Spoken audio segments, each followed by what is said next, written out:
Hey everyone, welcome to another episode of the Equip Show. I'm Jessica Marino, and I have a special guest with me today, Katie Krisha, the Executive Director of the River City Mixed Chorus. How are you today? I'm awesome. Good. Yeah, thank you for joining. She's going to tell us all about the chorus today and how we can get involved. So we'll just dive right in. So first things first, can you tell us who the River City Mixed Chorus is and what your role there is? Yeah, River City Mixed Chorus is Omaha's LGBTQ plus and allies chorus. We have members. The mixed chorus means we have members of all voices, so 4-part chorus with tenors, basses, altos, and sopranos, and we welcome anyone from the LGBTQ community as well as allies. And my role there is the executive director, so I help do all the fun administrative, budgeting, fundraising, all the good management, all the fun background stuff. So yeah, and how did you fall into this role? Oh, well, I started as a singing member of the chorus in August of 2023, so about 3 years ago. And I sang with the chorus for about a year, and it just happened that at the same time, the board of directors was working on plans to hire their first executive director. Oh. And I had worked in the nonprofit community for a long time, and I'd been in ED previously. And I'd worked with several people in the choir professionally, and so they started kind of suggesting that I might be a good fit. And so I went ahead and applied for the job and got it. So yeah, awesome. It was great timing and that they were just ready. It's the first time the organization has ever had a full-time employee, and it's the first time we've had an executive director. So we're in our 42nd season. Yeah, we've been around a really long time, since 1984. And all of that time they subsisted off of volunteers primarily, and then some paid staff that are doing like the artistic directing and some of the other admin roles, but we're a small little team. So it was just really lucky that I had a chance to jump into this role and kind of help create it, because it's the first time we've done it. So that's amazing. The first one. Yeah. Wow, exciting. Yeah, sure. Congratulations on the role. Thank you. And so so you've been in that role for about a year now, you said? Yep. Okay, awesome. And what does your team look like? You said it's pretty small. Yeah, our artistic director is Dr. Baron Breland. Okay. He's also a vice provost at Creighton University. Okay. He has conducted for the symphony, for a whole lot of organizations, residence choir, and he used to also conduct at Creighton University for their choir. And he has been with us for about 17 years now, I think. Oh, wow. Okay. Yeah, he's incredible. And so he does all of our creative work, creates our season, our concerts, works with the chorus, runs the chorus. I mean, inspires. It's all the hard stuff. He's amazing, super charismatic, just a wonderful person, and super, super, super talented. And so he works part-time, but no one's really part-time for the chorus. It's such an amazing, big commitment.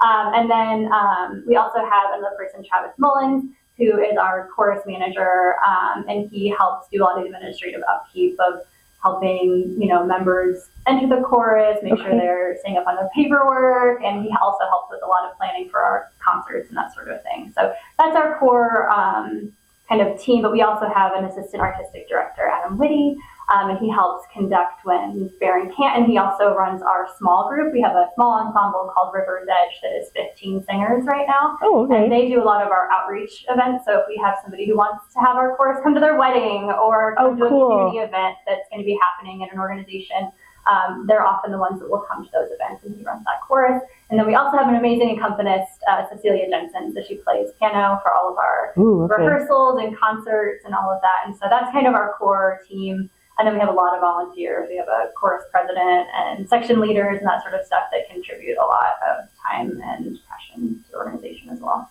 Awesome. Yeah. Well, I love that everyone's really working at their full capacity to make it work. That's what it takes, right? It takes a village to get things up and going. We're super reliant on really talented volunteers. Like we would not exist. I would not exist without their help. Yeah, it's a great group of people. Good. So you said 42nd season? Yes. Is every season a year?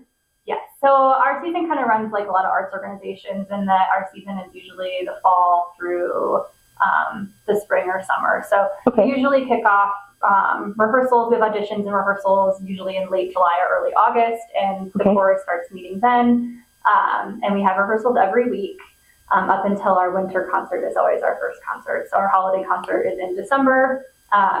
Usually this year will be December 5th in 2026, usually right around that first weekend.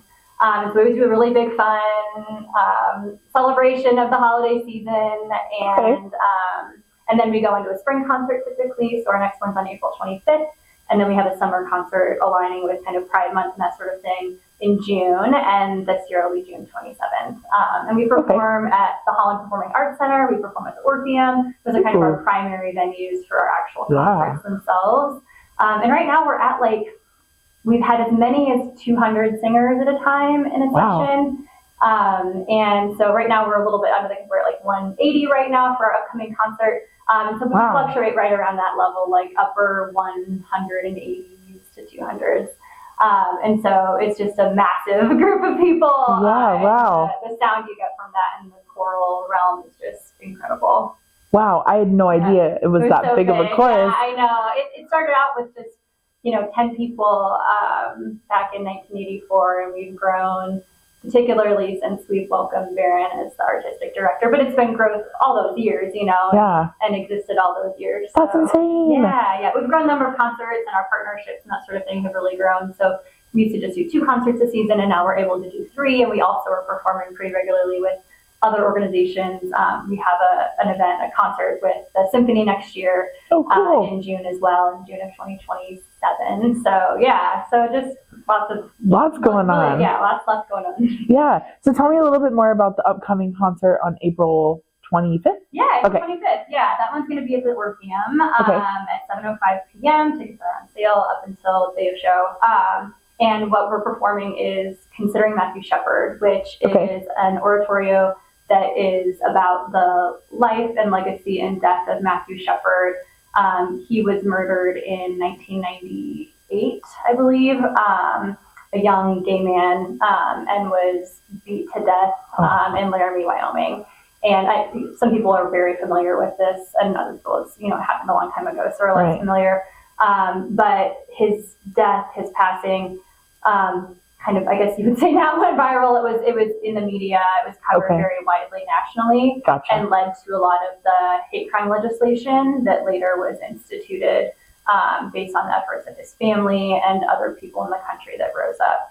I was 15, I think, at the time, and my best friend actually organized, there were just candlelight vigils all over the country in honor of Matthew after his passing, and the one that was held here was held at Memorial Park. And my very best friend, he was 16 at the time, planned the entire thing. So it's a really core part of my memories growing up of, learning about Matthew's death and the impacts, and how I wanted to dedicate myself to supporting the LGBTQ community. And so it's kind of a full circle moment to be doing this concert now.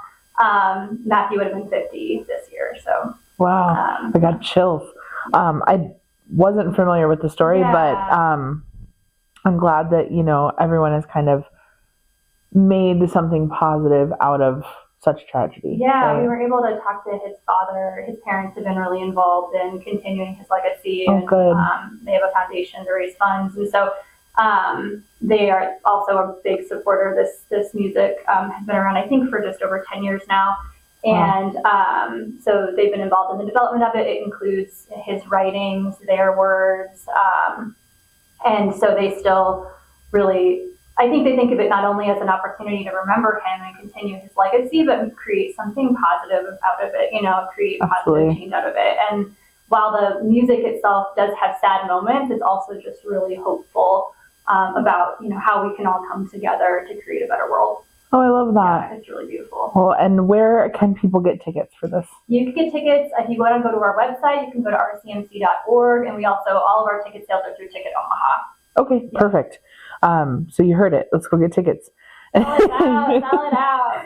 And then tell me a little bit more about your overall program. How do people know when to try out? What's the whole process? Just run me through it. The process, if you're interested in participating as a singing member, we usually have auditions twice a year, sometimes 3 times a year, just kind of depending on. Audition was the word I was looking for. Thank you. Yeah. Well, how do you do this? Get in somehow. Yeah.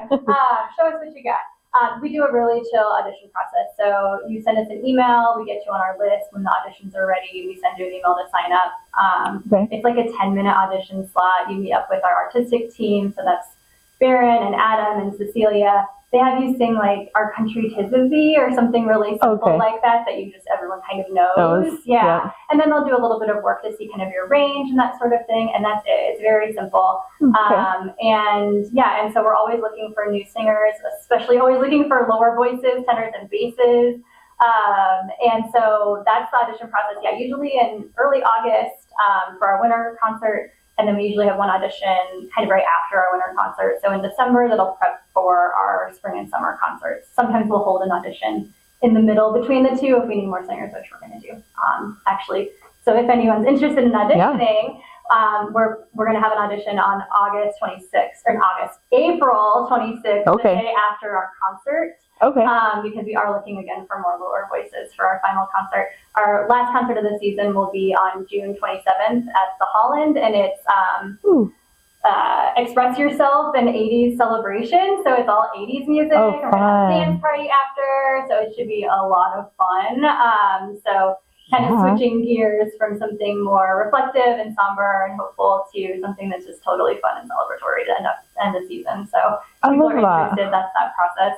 And again, they can just go on our website. There's information about auditions. You email us at audition@rcmc.org, and that's how you get into our system. We also, follow us on social media, that kind of thing. We're always we'll promote auditions there. We'll promote volunteer opportunities there. We'll promote our concerts there, outreach events. So that's a great way to where is RCMC today? Yeah, what can we do? Because there's so many different ways to get involved. Yeah, it sounds like it. And so you mentioned volunteers. What do some of those volunteer opportunities look like, whether they're one-time or ongoing? Yeah. So we're always looking for volunteers. There's more extended opportunities. We have volunteers that serve to help with our marketing, our social media, our outreach. So we have committees that people can join if they want something that's more regular to participate in and support the chorus. We also have one-off volunteer opportunities. Examples are we just had our fundraiser, our gala, so we needed a ton of volunteer help for that, just setting it up, running it, all of that. Tearing it down. Yeah, tearing it down. I forgot to get volunteers for that. So no. a lot of that Next year. Next year we'll have to tear it down too. 3 shifts. But we always make it fun. We'll usually offer some tickets with it, t-shirts, that kind of thing to help you, spread the word about RCMC and get more involved. That way, the weeks of our concerts, we usually need help. We'll have, we need people to help get things to and from the theater. We have rehearsals all week. During our tech week, we have rehearsals every day. So we feed our singers dinner, for example, and helping get the meals labeled with names and clean up so that it's low effort for the singers themselves. They can just eat and get back to rehearsing. And so those are kind of some examples of the ways we, at our concerts themselves, we'll sometimes do fun things like raffle baskets or something like that with raffle tickets, and so we'll have volunteers help run those. So there's so many ways to get involved. Yeah. And I'm assuming those are not only on your socials but also on the website? Yes. Okay. Yeah. You can either just follow us on social media or on our website. There's a way to reach out for that as well. And you can always just email me. My information's there. So make it nice and easy. You can always just come to me because I'm just getting all those emails anyway. But we call our volunteer group Fifth Voice. So, Fifth Voice, and then you kind of get our regular updates from me about when we need volunteers. That's awesome. Yeah. I love that. So, being someone that hasn't gotten to see you perform yet. Yeah. Are you in the chorus yourself too? Oh, yeah.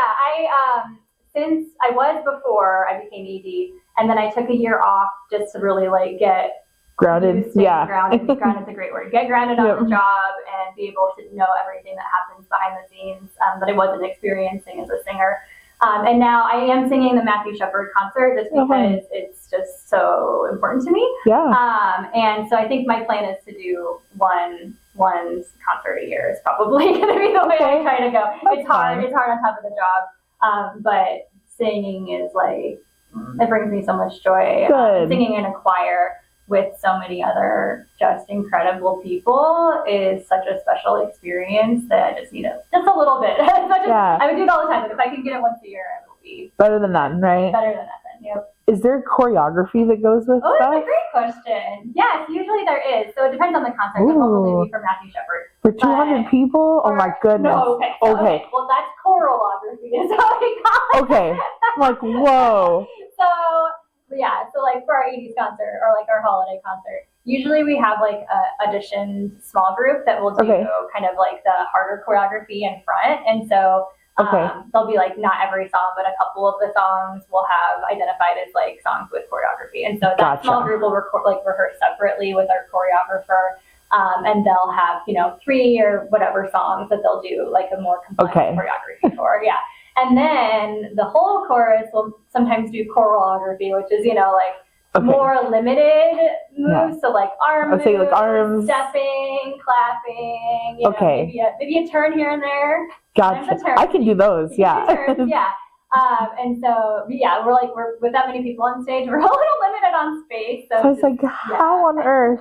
It's cool though. It just adds a little more fun. Yeah, a little more fun. Oh, that sounds fun. I'm like so excited. I need to go to this April 25th concert because I'm like, I need to see what we're talking about because it sounds awesome. Yeah, and it's just like, as amazing as the chorus is and everybody in the chorus, you see that reflected tenfold in the audience because our supporters are like the most incredible people. Like our patrons that come to our concerts, so many of them have been coming for, decades.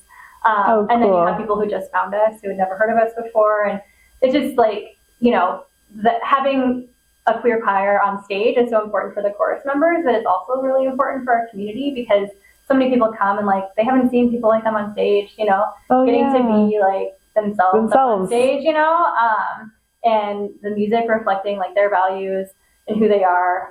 And so I just think like we've had people that write us and tell us like, I came out to my family for the first time at your concert. Like being able to like see that the people around them support the chorus and that they will also love them, That's beautiful. Yeah. Have you seen a lot of that over the years? And is that kind of the why behind this? Or I guess really what is the why? It formed initially as an LGBTQ chorus in the early 80s. And so 6 gay men went and traveled to Des Moines and saw the Twin Cities Gay Men's Chorus come into Des Moines and perform. And they were like, well, we want to do this back home. And then they started the chorus. And it started with both men and women. And so we've been a mixed chorus since the very beginning. Oh, awesome. That was the next question. Yeah. And so we've been a queer chorus the whole time, all identities the whole time.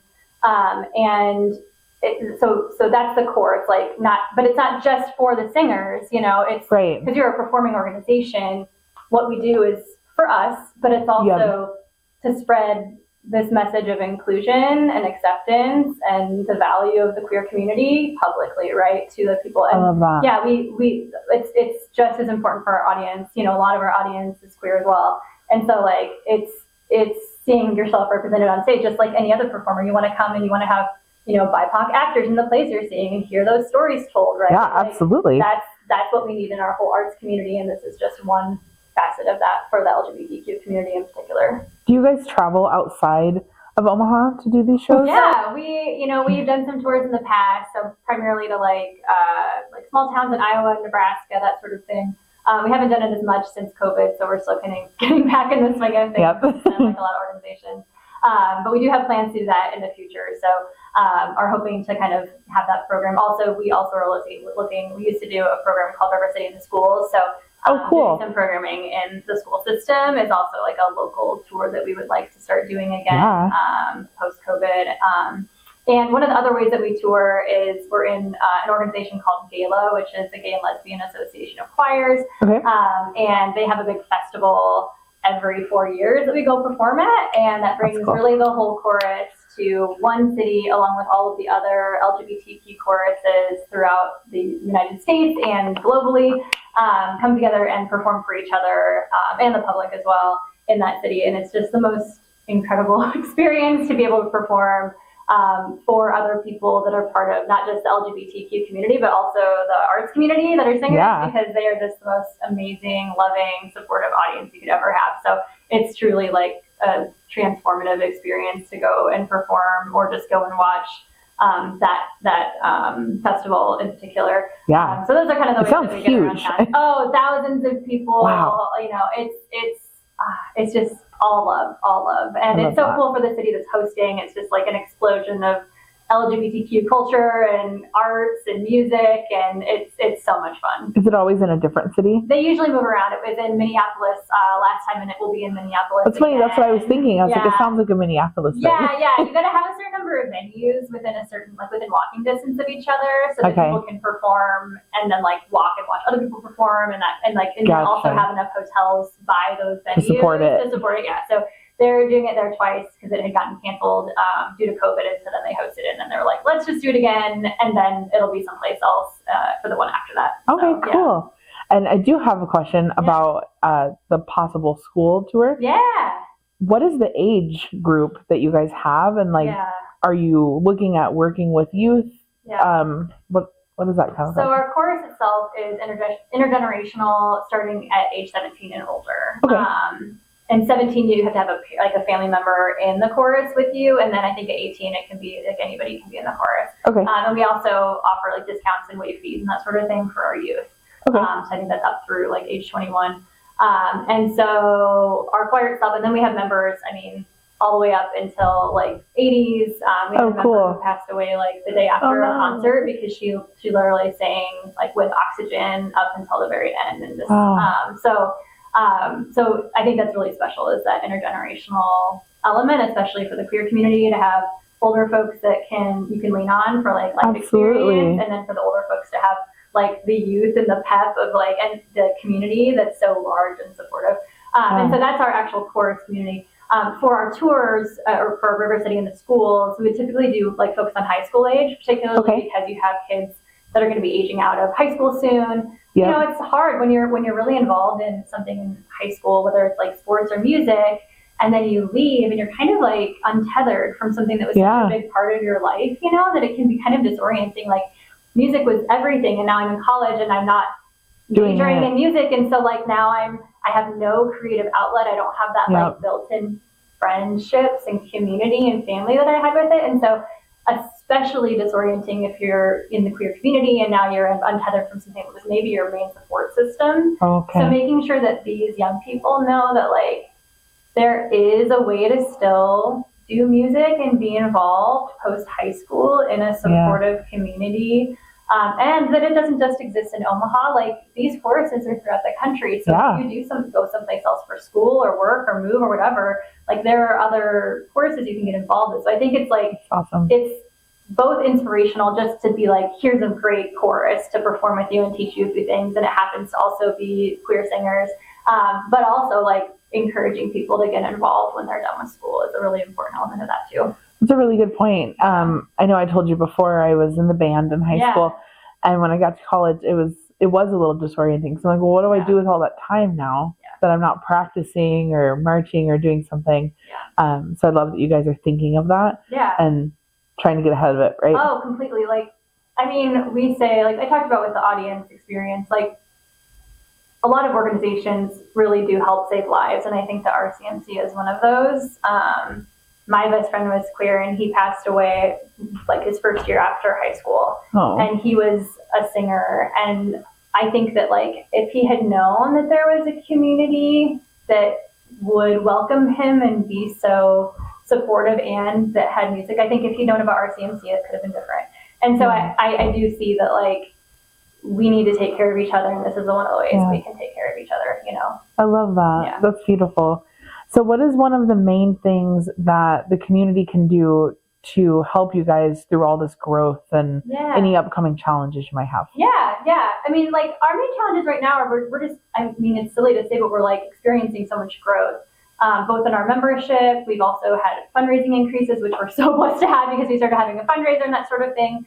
And we're growing in our staff because we've been able to hire an AD. So we're just good challenges, but challenges. Great challenges. So just making sure that we're really mindful of how we take care of our members and put them first and prioritize, you know, our culture and our values and our family feel that we've had for so long. We went from being a chorus of 10 members to now almost 200. And so it used to be like, oh, there's 20 of us, we can go to the bar afterwards or whatever and get a drink together. And now there's so many people that we want to make sure that we're still having that like personal experience and our members still feel welcomed and supported and heard while we experience this growth. And then we use the growth in a way that focuses on our core mission and serving our community and our members, rather than just growth for growth's sake. I think continuing to do more and more and more, or hire more and more and more, whatever it might be, just being really intentional about how we handle the growth. Absolutely. For people who want to support us or get involved, really the entry point that we would love is just to buy a ticket and come to our concerts and support us there, because once you have that experience, it can really be transformative. It might just be that you have an amazing night and you haven't felt that much hope and joy in a while. It might be that you meet somebody in the seat next to you that's incredible, that you want to get to know better. There are so many ways that just experiencing that concert might get you inspired to be more involved, whether that's with us or with the LGBTQ community more broadly, with the arts community more broadly, whatever it might be that you find joy from that experience. I think that's just the best entry point, because until you've actually been to a concert, it's hard to really know what we're talking about, right? Right. So, get to experience a show. it. Yeah, get to a show and experience it. And we promise, we work so hard to make sure that it's not just an amazing musical experience, but beautiful, viewing from the audience, that the lights and the sound are great, that we have a band that's paid to be there, that's professional instrumentalists, and so they're always incredibly talented. And so we promise we'll put on a really great show if you come see us. I love that. Well, and I heard your tickets are really affordable. Yeah. So great. Yeah, tickets start at just $26.